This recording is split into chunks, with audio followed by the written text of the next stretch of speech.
Welcome to the second part of the reasons why companies develop new food products. We've already looked at consumer concerns such as health and environmental issues and also technological developments. In this section we're going to have a look at ways that companies try to improve their success, and we're also going to have a look at some different special products that are made. You need to also go back to your style from the first section and complete it using these new headings. Another reason why companies might want to make products is actually just to improve the success of their company. They want to make money and they need their products to be successful. A lot of money goes into research and development, coming up with new packaging and new products and prototypes and things like that. So they actually wouldn't go into making new products unless it was profitable for them. Now there's lots of different types of new products. You can have an innovative product that's completely new. So that's like the coffee pods. We didn't really have anything like that before. We had those coffee machines, so that's an innovative product. Another type would be a line enhancement, and that's where they take a certain food and then they create a new flavour. So you'll see the Adriano Zumbo Tim Tams there, and Tim Tams regularly do this. Every couple of years they bring out new trial packs of different flavours, and that's them trying to improve the success of their company.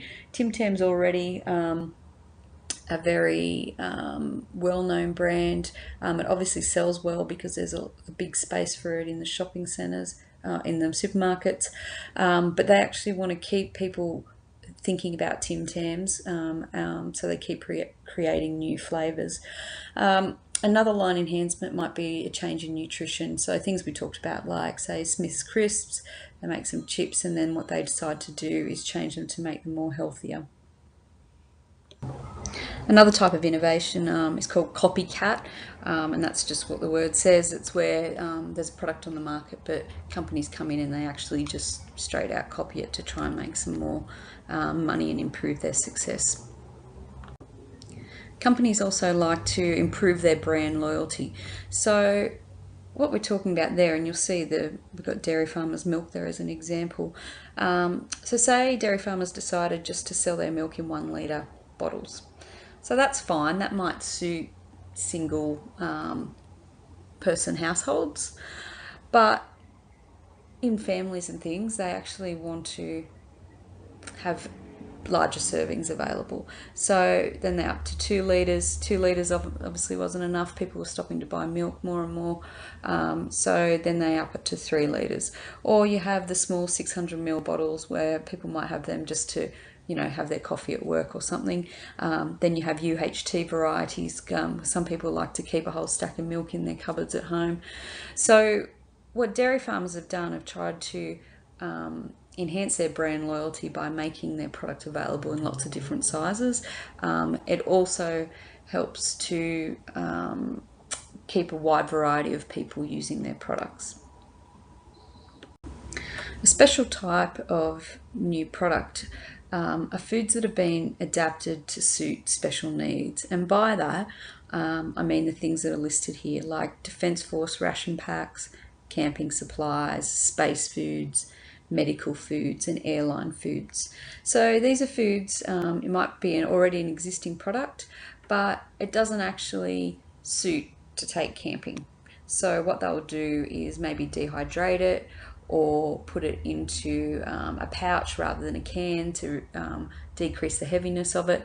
So that's just companies trying to appeal to another market and to satisfy the needs of people who have special needs in terms of being able to take their food different places, or have food that can't be refrigerated. So you'll see the picture off to the right is some camping food, so lots of dehydrated food that you just need to add water to. Airline foods is another thing, although airline foods are becoming a little bit more sophisticated now. It's starting with a product and then adapting it to suit the needs of a special purpose. The last main reason that companies might try to make a new product is that there have been changes to the target market, and we'll talk more about target market as the unit goes along. But some big changes are we're becoming a more aged population. So some of these companies, they can't just cater for family size in everything. They have to make small single serve meals, or just smaller portion sizes to suit people who are living on their own. The other thing that's reduced is family size. You know, we've gone from some families being 6 or 4 and shrinking them down to 2 people in the family. So that change in the target market may have decreased the amount that people are putting, or companies are putting, into their products. A huge change in Australia is our increase in our multicultural culture, and what that means is that companies are actually now creating food products that have a more multicultural twist to them. You'll notice when you go and look in, say, the Asian section of a supermarket, that's just hugely expanded over the last few years. It's no longer just a couple of products on the shelf randomly. Australians are starting to eat more and more different foods, so we actually need the ingredients to be available in supermarkets. So that's made a huge difference to what companies will make. That multicultural element also changes the flavours that companies will choose to make their things. So say frozen dinners, they've gone from just being your regular meat and vegetables to containing things like pasta or being stir fries. So that's to suit the changing needs of our consumers. So that finishes our look now at the reasons why companies develop new food products. I'll just leave you with a picture of Mavers, who are a company who I really like, and they started off making just peanut butter and smooth and crunchy, and you'll see by the picture that they extended their range based on consumer concerns. So they added dark chocolate, but they're also using products like chia and almonds and substituting some things to make them higher in omega-3 fatty acids. So they're an example of a company who have worked really hard to try and appeal to new target markets and to satisfy their consumer needs. So I hope you filled out all of your style mind map, and now the exercises that we're going to complete in class will actually help you to learn more about these reasons.